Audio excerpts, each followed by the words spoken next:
City, the hockey tournament of every 13-year-old player's fantasy. An NHL arena, screaming crowds, TV cameras, autographs, girls, a taste of the big leagues.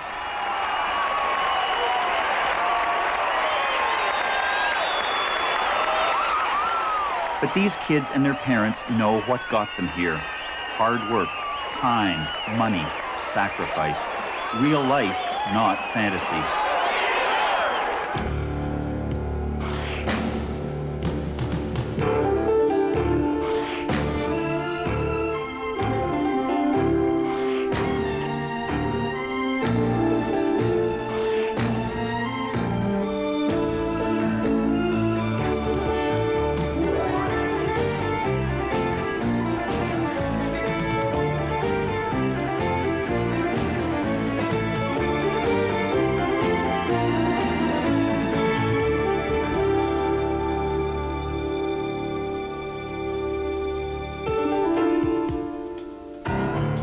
Greg Keeler from Scarborough, Ontario, is captain of the Toronto Marlboroughs.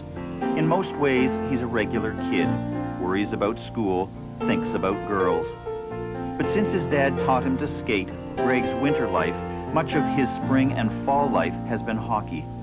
In 3 months, he'll play in Quebec, his first checkpoint on the road to his dream.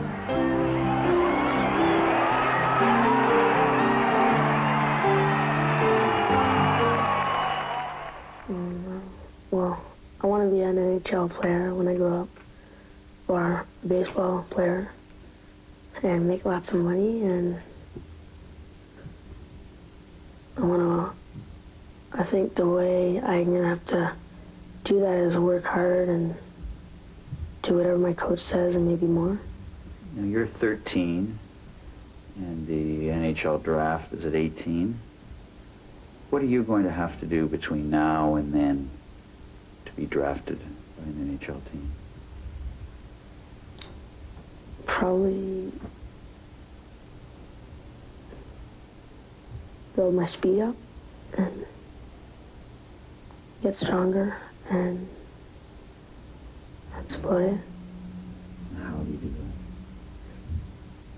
that? Skating, just do a lot of running and stuff. Maybe let's start lifting weights more. Well, not more, but start lifting weights a lot. Not right now, but maybe a couple years. And grow, probably. Have you started really growing yet, or is that yet to come? It's yet to come. Defensemen, if you see them break out right up the middle and you got a chance to pick it up, step in and take it. Okay? You played these guys enough times. You know their personnel. If any of the big guys, Lane or Rivers, some of these guys start going with the closest guy, take the body. Marley's coach, Paul Lewicki, is himself son of a former NHL player.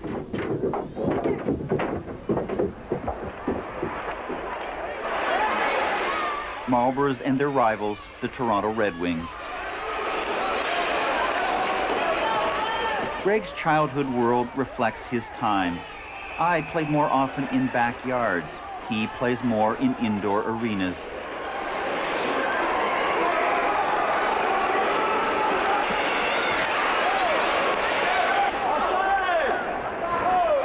Backyards encourage fantasy and play. Rinks are for aspiration and making it. Backyards seem idle and unproductive. Rinks are organized, busy, and directed. One timeless, one urgent. The playing fields of Scarborough have moved indoors. Everybody in here, let's go! Everybody, Scotty, be alert, eh? Hey!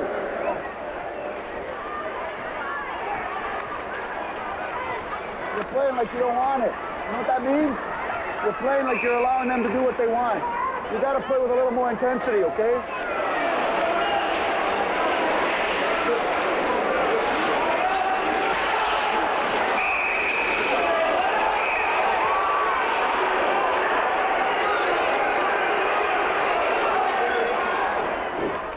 We want our kids to be kids.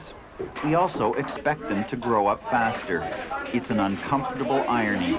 A little boy's game played to adult coaches, adult fans, and expectations. So So why is it? Why is it, Dave? Did you want to win today? Of all the teams you should want to beat is them. Don't shake your heads, guys. There's got to be an answer. We have meetings, pregame preparation, this, that, the next thing. So what is it? What keeps beating us? You got to be in control. You got to be in control of this team. You're the leader. You can't be sitting in the box 2 or 3 games. Every game, 80 minutes in penalties. Our captain. 80 minutes in penalties. You get paid the price part of the night, but not the whole night.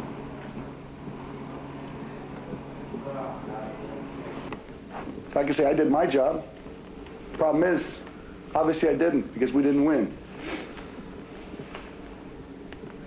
If Scotty would have got a shutout, it would have been 0-0. Could he have felt good because he got a shutout? We didn't win. It's wins that count, guys. Oh, they're going to score in your watch.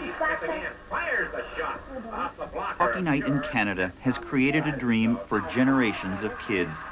They watch stars wearing jerseys just like their own, who earn buckets of money, their names known by millions. A life any child, any parent would yearn for. Out of the net to beat Smith to it. That's Doug Smith.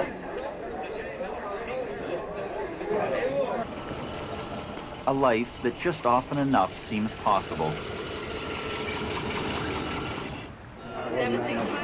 Bill McSorley drives late-night winter roads to watch his son Marty play for the Los Angeles Kings on a satellite dish.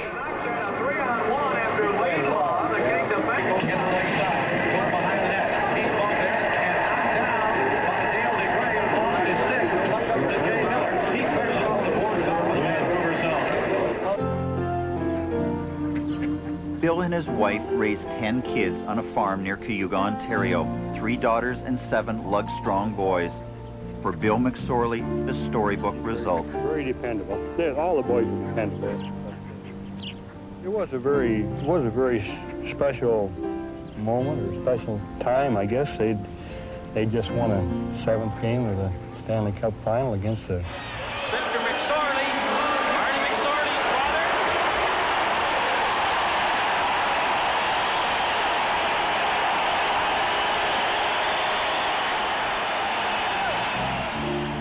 See Marty carry the cup around.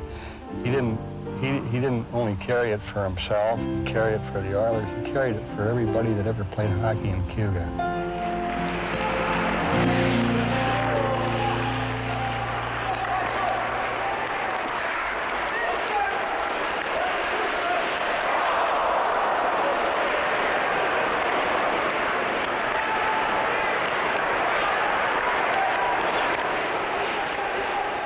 But who really becomes a star? Kids like Greg? Well, sometimes.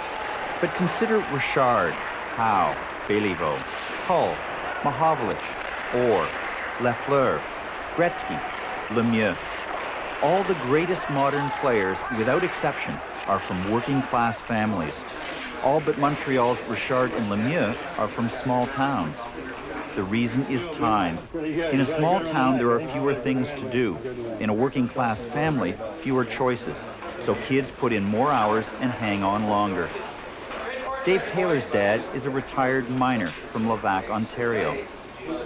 Wayne Gretzky's father is a Bell telephone technician in Brantford. Whether in music, literature, law, or business, time, unorganized time alone, is the incubator of creativity and greatness. How important was your backyard to you? Well, I think it made me the player I am today. I don't think there's any question. It put me in the NHL. And I don't mean to demean any city or any team or any coach, because I was very fortunate. I had good coaching, I had good players that I played with and against. But the crucial time, I feel, the time that I had to learn the little wee things of how to take a pass, how to make a pass, how to shoot, how to skate backwards. All those things that I see some kids at the age of 12 and 13 can't do properly now because they're being taught other things and not the basics. And I learned all that before I even started hockey. I think the backyard was, no question, put me where I am today. And I think that, you know, all the players that grew up if you ask them, I think they'll say, boy, the most fun I ever had in hockey is when we had 6 guys and we went and played pond hockey, and you guys were the Maple Leafs and we were the Canadians, and the scores were 17-16. That was hockey. The great philosopher-educator Northrop Frye once said that the purpose of the school system is to instill a love of learning. For if you love something, you'll spend time with it, willingly, happily, until it becomes almost a part of you. This backyard was my little red schoolhouse. It was here that I learned to love the game. 35 years ago, my father paved it, had nets made, put screens on the windows, and plywood panels on the porch, and the games began. At lunchtime, from school end until dinner, on weekends and holidays, from breakfast until twilight. Sometimes we'd have tournaments. The kids who were waiting their turn, they'd sit up there on the fence, as my mother would say, like birds on a telephone wire. But the backyard was also time alone. After dinners mostly, when the big kids were inside doing their homework, I'd come out here with a stick in my hand and a tennis ball in front of me. I'd act out the game that was going on in my head.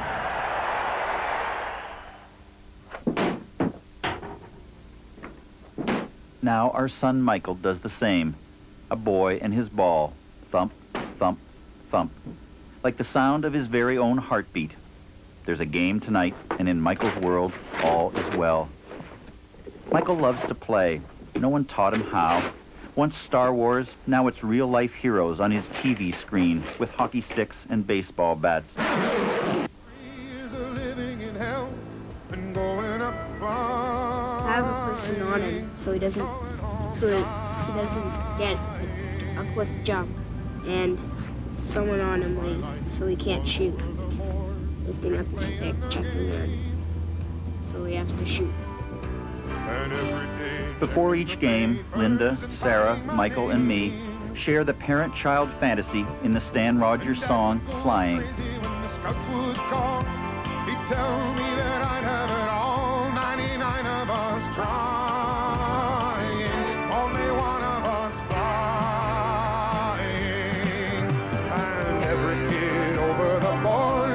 For the sound,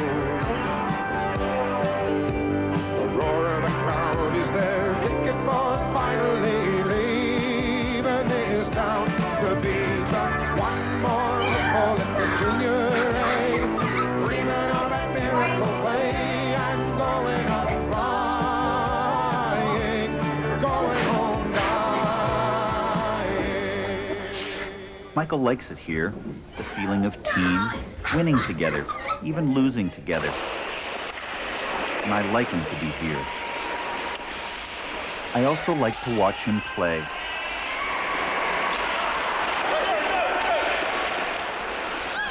He looks so vulnerable, so capable, so much like me or Linda, and so much like nothing we've ever seen before.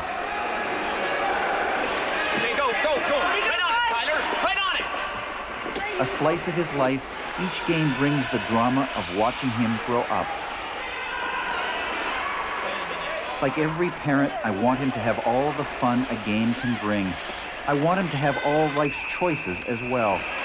Hockey takes time, more time each year. The price of making it has gone up.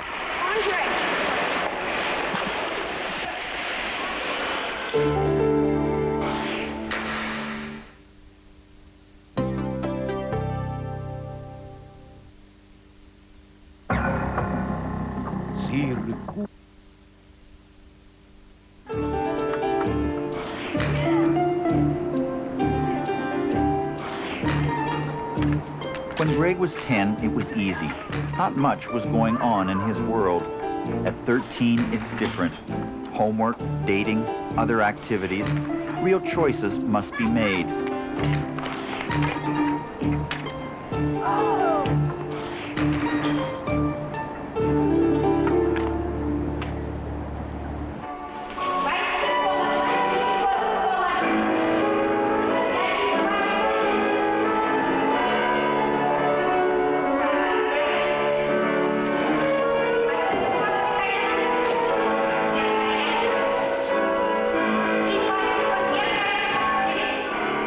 Soviet dancers, like their hockey counterparts, work endless hours on fundamental skills.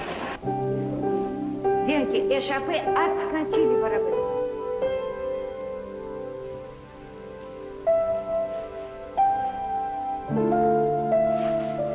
Such skills seemed unimportant to Canadians until 1972.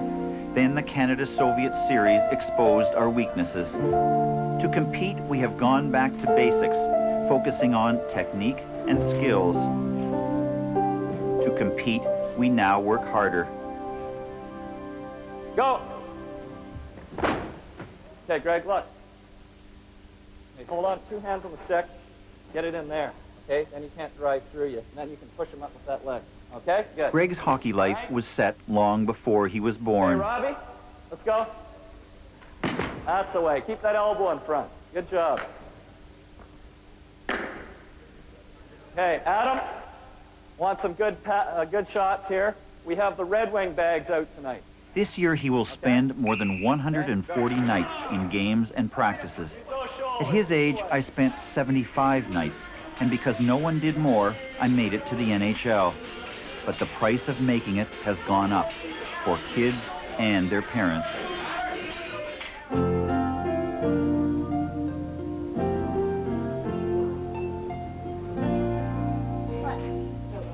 Not yet dawn, the Keelers' hockey weekend has begun. 6-month-old Danielle is the only girl, and the only one too little to play hockey. 3-year-old Brandon already skates every Saturday. Ed plays occasionally on his office team. Sons Ben, Richard, Darren, Christopher, and Greg all play in hockey leagues. Kathy runs a daycare during the week, also acts as family team manager. Where's Christopher? All around. Create the dream, buy the dream. Now Greg and his parents live with the dream and do what it demands. Are you okay back there? Like a musician or dancer, Greg is a prodigy. He and his parents have made a choice, hockey and not much else. As with all prodigies, Greg will go as far as his mind drives him, as his body allows, as far as his parents scrimp and save, encourage and push him on.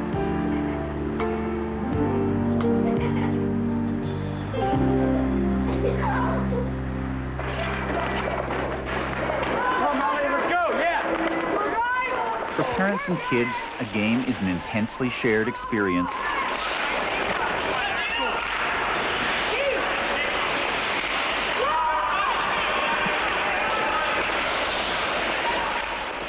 Parents discover, is my kid selfish, a hard worker, a quitter?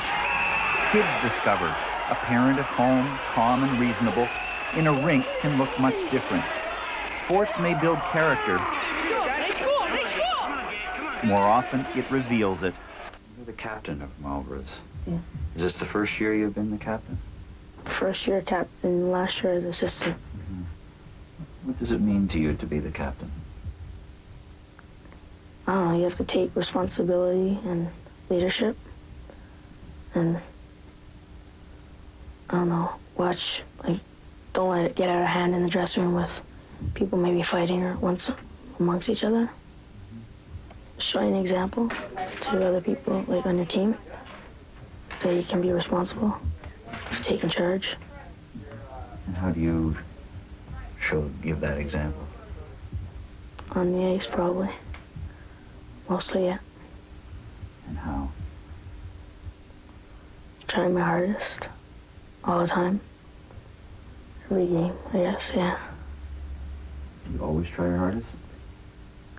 Yeah. Yeah, I do.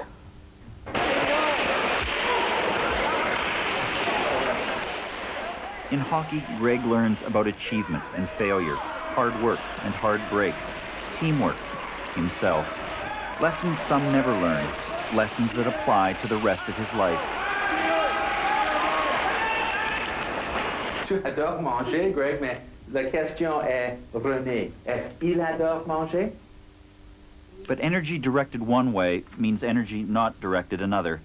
The prodigy has the driven personality that would make him a good student if he had the time. Oui, il adore manger. Oui, il adore manger. Est-ce que tu adores manger?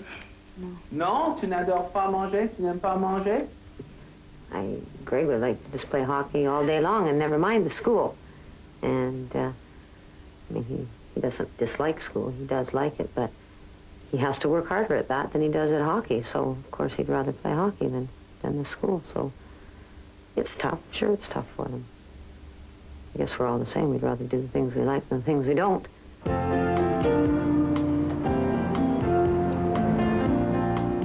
Another game. Greg's friend and teammate, Chris Taylor. The Keelers are here, so are Chris Taylor's mom and dad. This is the age of the involved parent. Not many years ago, only a few fathers, no mothers. Now, most of the time, both are here.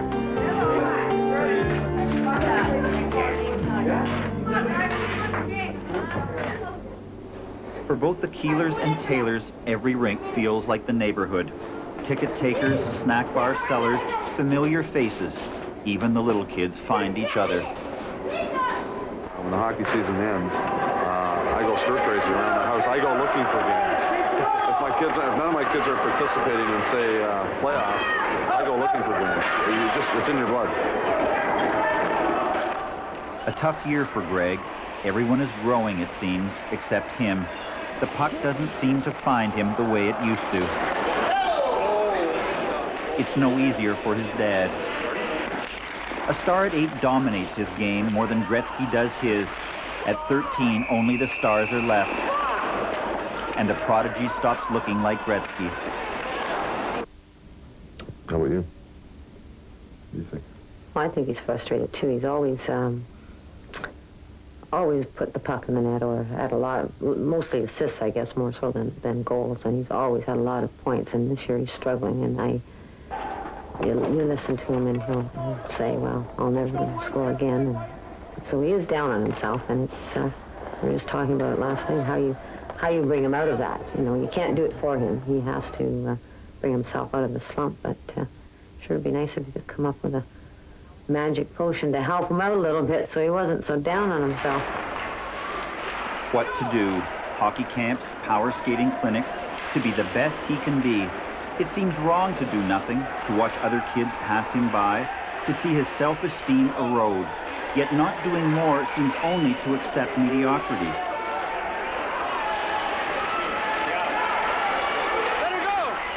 But doing more means even less time for everything else.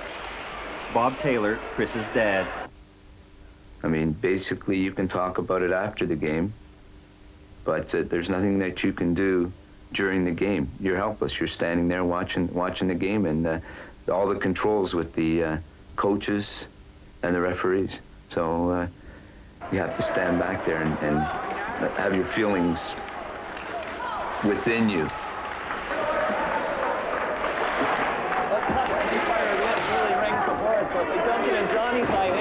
It's probably going to end up on your side. Adam, you want to play defense or just with the puck? You want to come back hard? Come on, fellas. We come all the way up here. We've got absolutely no intensity out there. Nothing. We fight back and then we piss away a goal with 30 seconds to go. Robbie, you play an entire shift on your wrong wing. Didn't it look funny that there was a guy skating beside you in the same color all day? Come on, Johnny. Come on now. Come on, Frank. Get going, guys. We're down 3-0. Oh, Marley, back. We're 3-2. That's positive. We're going to go out there and get a quick goal.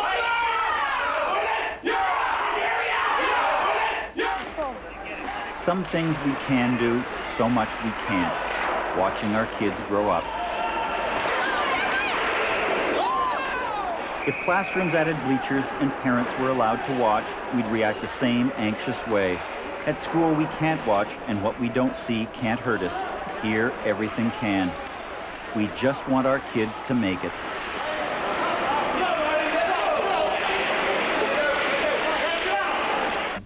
The whole key to improving and moving up the ladder in minor hockey is discipline, both on and off the ice.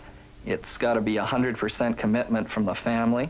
It becomes their whole life during the winter. It becomes their social activity. It's where they spend most of their time and money. And if they're going to put that kind of commitment in and make those kind of sacrifices, they in turn expect their son or daughter to give 100%. And in choosing the particular coach or program, they have enough faith in us as a coach to guide their particular son up that ladder. You ready? Yeah. How's your arm? Oh, you got one?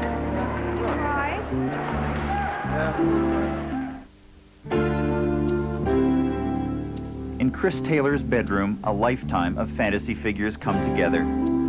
Is there any connection between Luke Skywalker and Mark Messier and U2 and Hulk Hogan? No, not really. Not at all.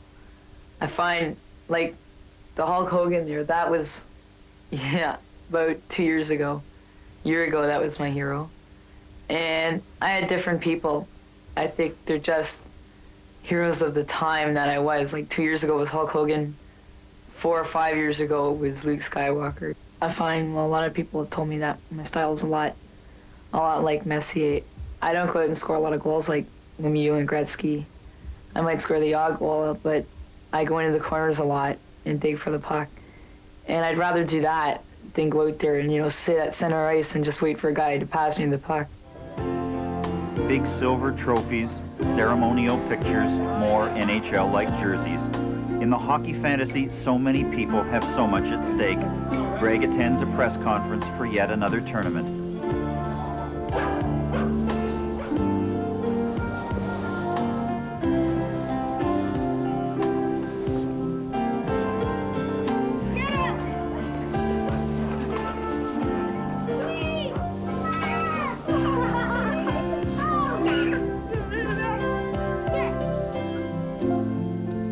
Christmas.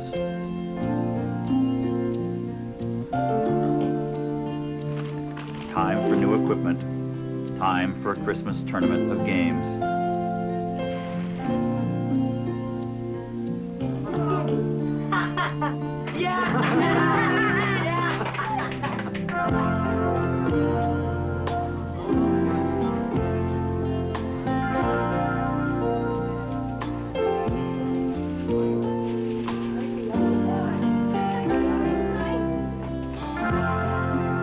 Toronto's Sick Children's Hospital, where Chris Taylor bumps along the way.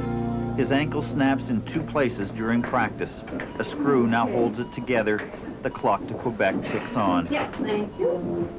His father Bob has a plan. If the cast can come off before Quebec, if Chris can lift weights, maybe he can skate in the warm-ups and stay on the bench with his team. Another family don't.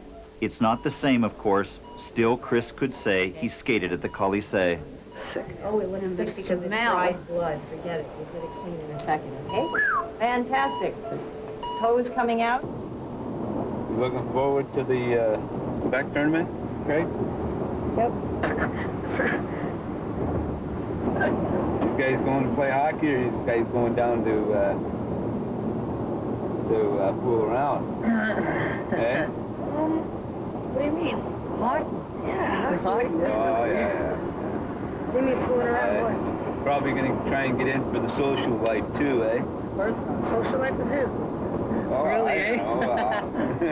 Huh? There is no social life down there. Hockey. Oh, is that all it is? Hockey down there. That's right. Yeah. And what about the decorations around the room? I see Alyssa Milano up there. Are you responsible for her being on your wall? Yep. Why is she up there? I don't know. No, because I like her. Do you watch she's on which show? Who's the boss? Do you watch that often? No, not usually. How come you like her so much? I don't know. I think she's pretty. Has she been up in your wall for a long time? Yeah. Not those pictures, but yeah, she's been up there. What about the other girls that are up there? They're all the same. They're all Alyssa Milano? Yep. She's got many different looks. Yeah. The wait is over. Next stop, Quebec. For the Keelers with 7 kids, the trip is too expensive. Complications too great. They'll watch their other boys this week.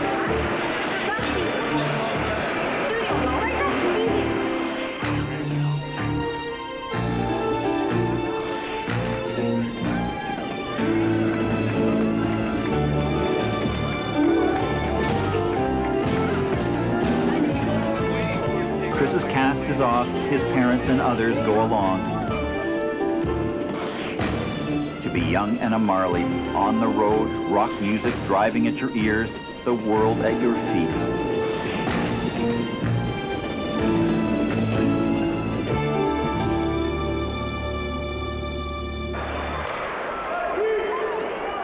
In 1973, another Marlies team traveled to Quebec, one of the best Pee-wee teams in Canada.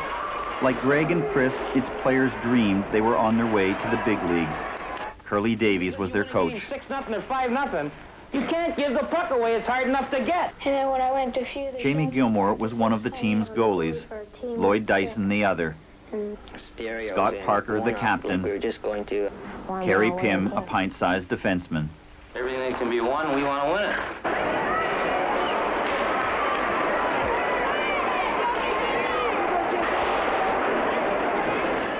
They made it to the finals, expected to win.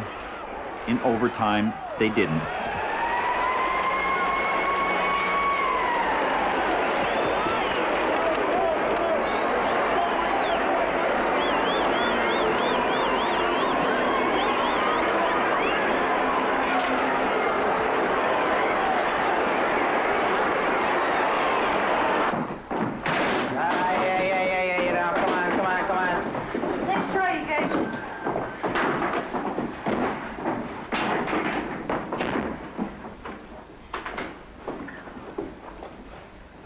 Okay, if you want to cry, it's not a sin to cry.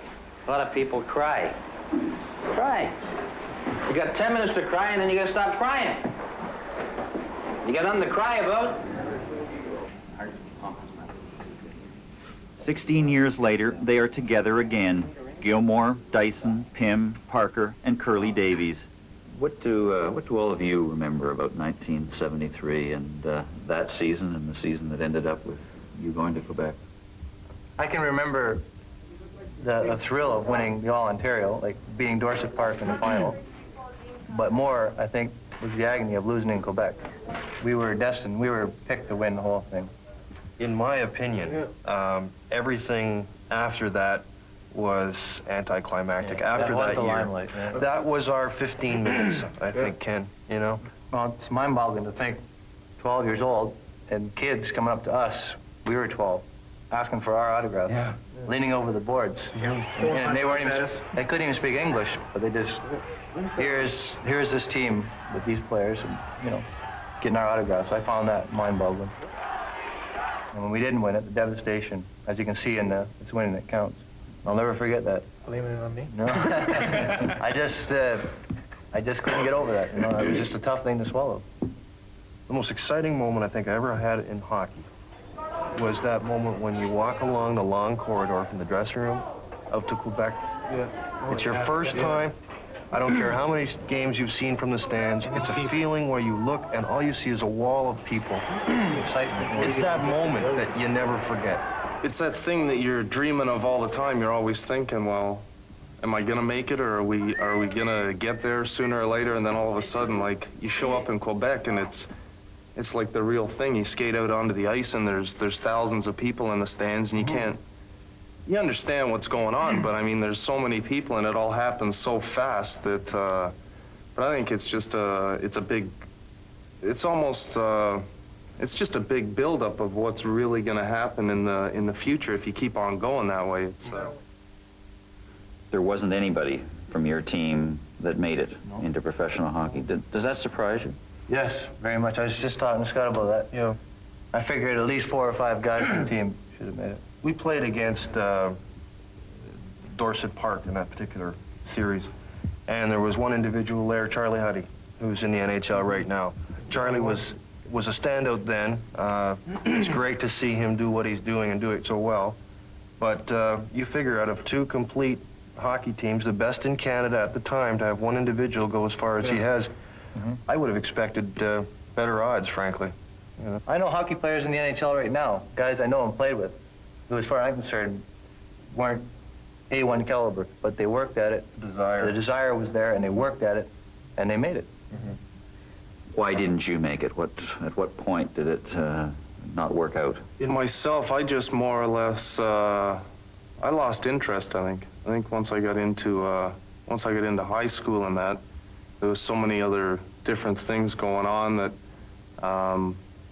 I was still playing, but it got to the point, like Scott said, where when you had to go to the arena, it wasn't that same feeling that you had when you were younger, where you really wanted to go. It was, well, you know, there might be something else going on tonight, or there might be this, or, yeah, you know, it's, yeah, the fun end of it sort of disappeared, and then, For myself, I have to say injuries. So I went in An injury, broken hip, when I was 16, 17. Pretty well ended my aspirations of going any further. I have a 3-year-old son who I'm taking skating. I want to get him into hockey just for these kind of experiences. I mean, never mind the NHL, never mind anything, just so he can get to meet the people in hockey. They're usually good people, and things like Quebec City. That's a good point. I look forward to it, because I know myself meeting all these people, and the people around there are good people. And the times that they'll have, you know, that's, there's something in it, you know. Once prodigies, now they live normal adult lives. Electrician, controller, janitor, and firefighter. Would their lives have been different without hockey? Was their dream worth it? What about Greg and Chris? What about my son Michael?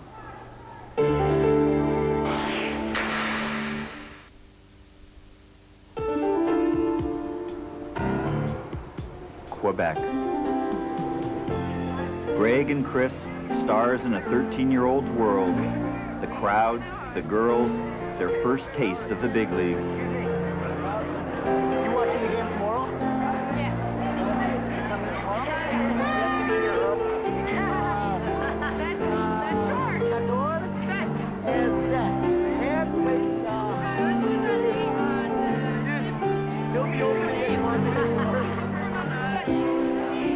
This is Valérie.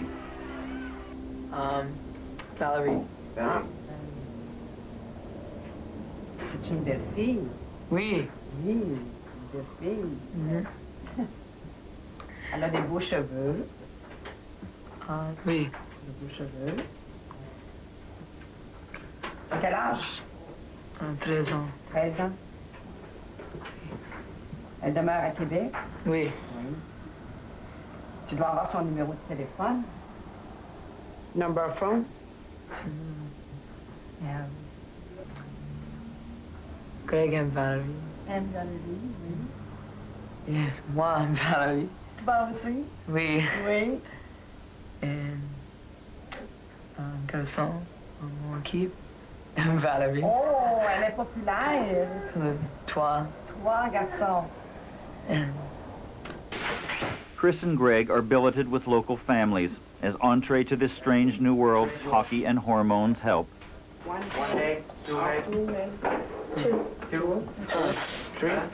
Just one? Okay. A lot of girls. Maybe Chris might know. I don't know, they're different. if you're in the Coliseum and during the tournament, if you're 13, which most of us are 14, and you walk by and there's a girl 16 or 17, doesn't matter, as long as you're from the opposite sex, you're bait. And they look at you. I don't know if that's just happens during the tournament or if that's how it is all the time. And it's totally different.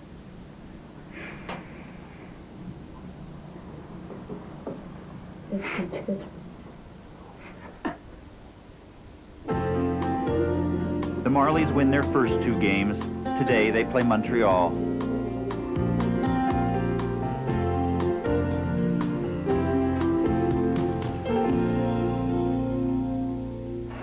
Bob Taylor's dream was to see his son Chris here, in uniform.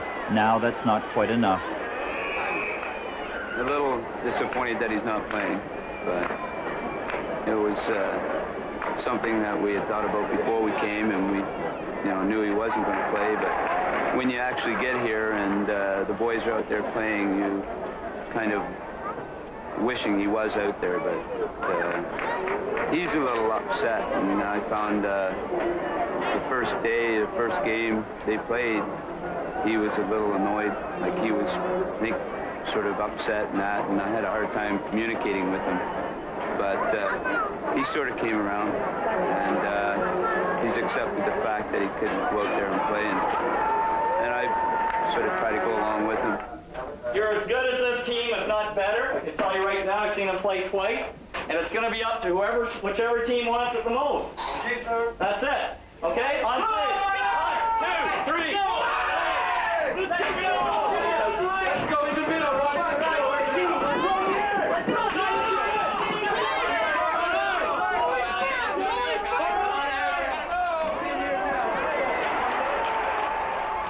Here in Quebec, the teams changed their names. The Marlies are called the Maple Leafs, the Montreal team, the Canadiens. Under the bright lights of the Colisée, the fantasy comes true.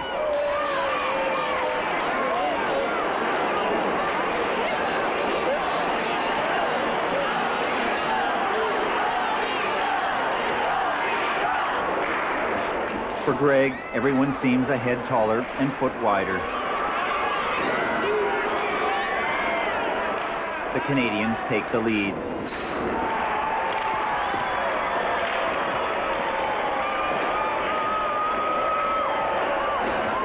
Now, forecheck in tandem, and we'll wait for a chance, okay? Understand? Okay.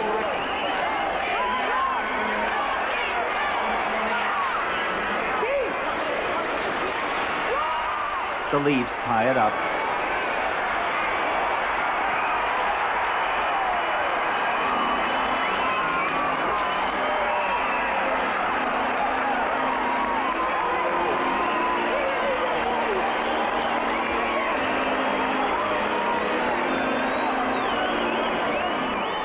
Late in the third period, the Leafs are penalized. A Canadiens player is tripped on a breakaway. A penalty shot, the dream of every goalie.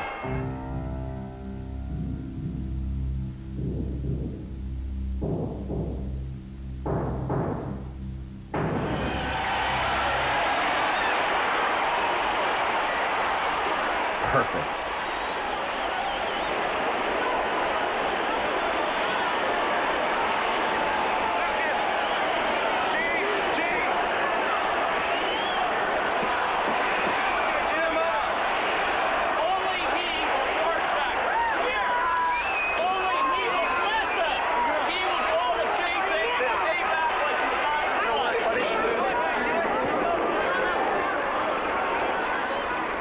Then, score tied, the game goes into overtime, then double overtime.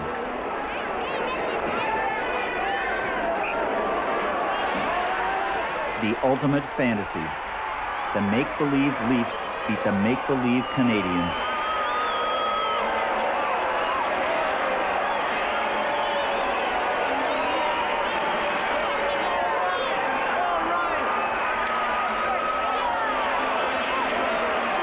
Okay?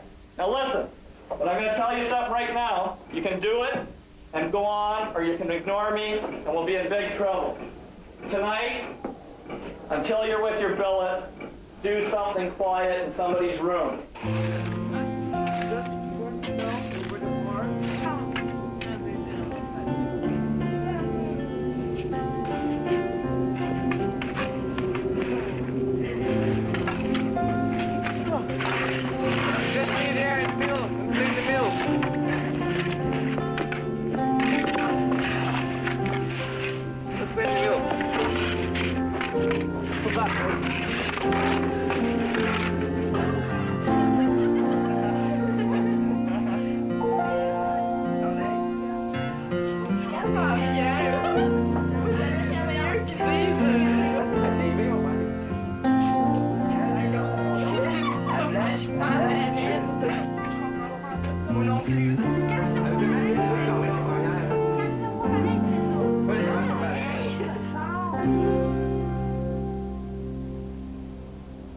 Yeah, it's great.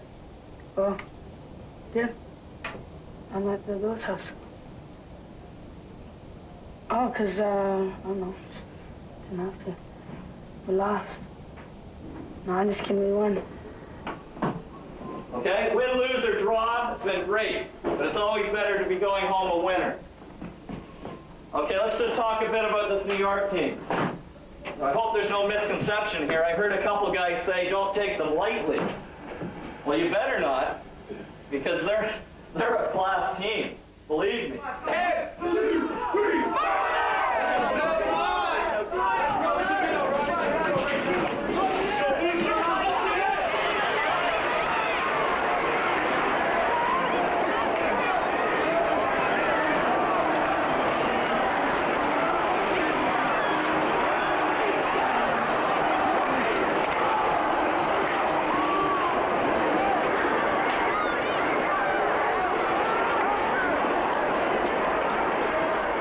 The New York team takes a 1-goal lead.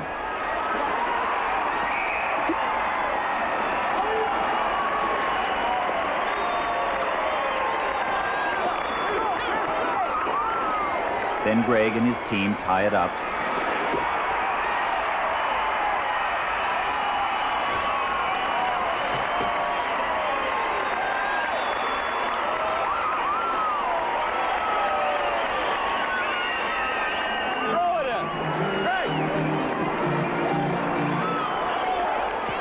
But like the team of 1973, in the end, the Marlies lose.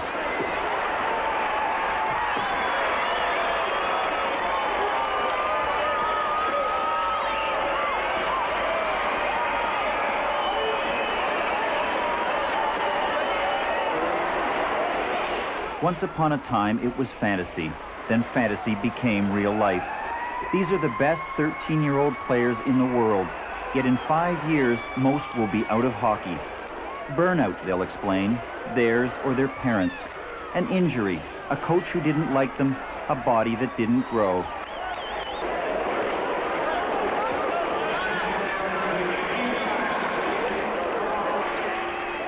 In truth, they are no longer good enough, and all that time and effort no longer seems worth it.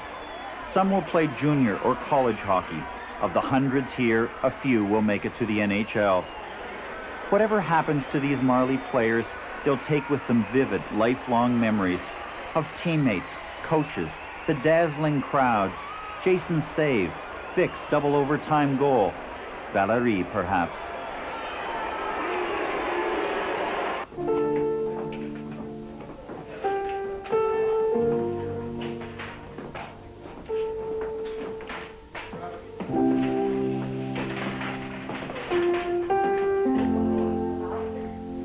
How will they look back on this time? Will they, like Carrie Pym, put their own kids into hockey just for the experiences they'll encounter, for the times they'll have, for the people they'll meet?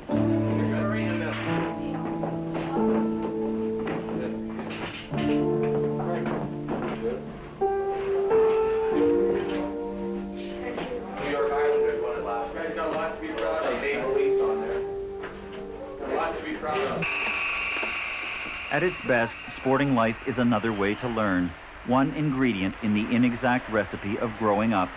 At its worst, it monopolizes time, effort, direction, the future. It's the monstrous itch of the prodigy, the lure of the dream, and for the parent, the forever dilemma. What is best?